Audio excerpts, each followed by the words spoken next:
Hello friends, જય શ્રી કૃષ્ણ. આજે આપણે બનાવીશું વરસાદમાં ખાવાની મજા આવે એવા દાલવડા, જેની માટે આપણને જોઈશે 1 વાટકી ચણાની દાળ, અડધી વાટકી મગની મોગર દાળ અને અડધી વાટકી મગની ફોતરાવાળી દાળ. તેને 4 થી 5 કલાક આવી રીતના પલાળી લેવાની છે.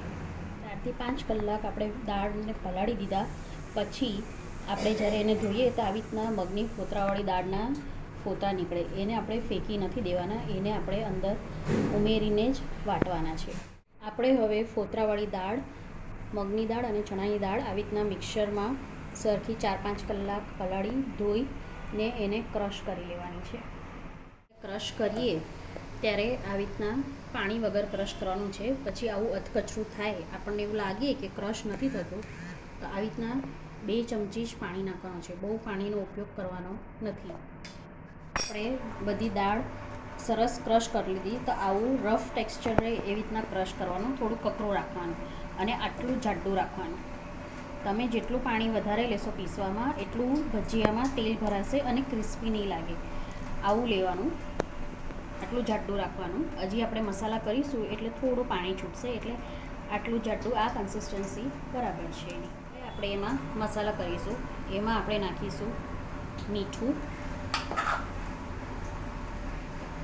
હિંગ નાખીશું. હિંગ થોડીક આગળ પડતી લેવાની, જેનાથી ભજીયાનો ટેસ્ટ સરસ લાગે. અને આદુ મરચાંની પેસ્ટ લેવાની. આપણે તીખાશ આદુ મરચાંની જ આપવાની છે, એટલે તમારા ટેસ્ટ પ્રમાણે તમે લઈ શકો છો. બધા મસાલા થઈ ગયા પછી એને એક જ ડાયરેક્શનમાં આવી રીતના એક સરખું 2 મિનિટ માટે ફીણવાનું, જેનાથી એ પ્લફી થશે અને ભજીયા આપણા ક્રિસ્પી અને સોફ્ટ થશે. 2 થી 3 મિનિટ આવી રીતના એક જ ડાયરેક્શનમાં હલાવવાથી જો એની કન્સિસ્ટન્સી તમને ખ્યાલ આવશે, થોડી સ્મૂથ થઈ છે. એટલે બસ આવી રીતના રાખી અને હવે 5 થી 10 મિનિટ માટે આપણે એને રેસ્ટ આપવાનો, જેના લીધે મસાલા બધા એકબીજામાં સરસ મર્જ થઈ જાય.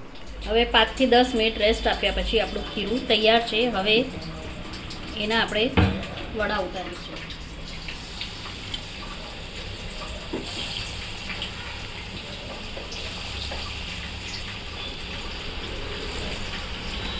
ધીમા ગેસે મીડિયમ સાઇઝના વડા ઉતારીશું અને તો ક્રિસ્પી સરસ થશે.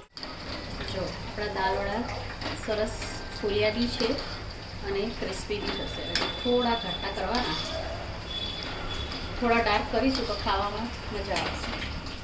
જો આવા થોડા ડાર્ક કરવાના તો સરસ ક્રિસ્પી અને ફૂલેલા થશે. છે આપણા દાલવડા, જે આપણે ડુંગળી સાથે સર્વ કરીશું.